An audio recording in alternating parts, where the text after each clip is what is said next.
அதாவது திராவிட முன்னேற்ற கழக தேர்தல் அறிக்கையில் திராவிட முன்னேற்ற கழகம் ஆட்சிக்கு வந்தால் அரசு பணியிடங்கள் 4 லட்சம் காலியாக இருக்கின்றது, அதை நிரப்பப்படும் என்று அந்த அரசு ஊழியர்களை ஏமாற்றி இளைஞர்களை ஏமாற்றி வாக்களை பெறுவதற்காக அந்த அறிவிப்பை கொடுத்தாங்க.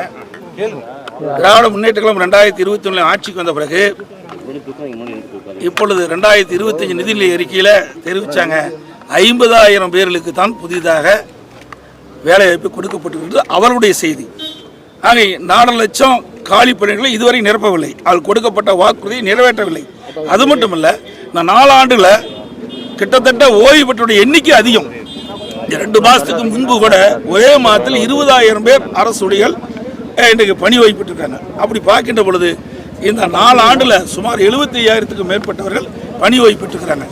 அப்படி இந்த 4 ஆண்டு காலத்தில் இவருடைய ஆட்சியில், திமுக ஆட்சியில் வெறும் 50,000 பேருக்கு தான் பணி வழங்கப்பட்டிருக்கிறது அவருடைய அறிக்கையில். அப்படி என்றால் திராவிட முன்னேற்ற கழக தேர்தல் அறிக்கை ஒரு பொய் அறிக்கையாக தான் பார்க்க முடியுது.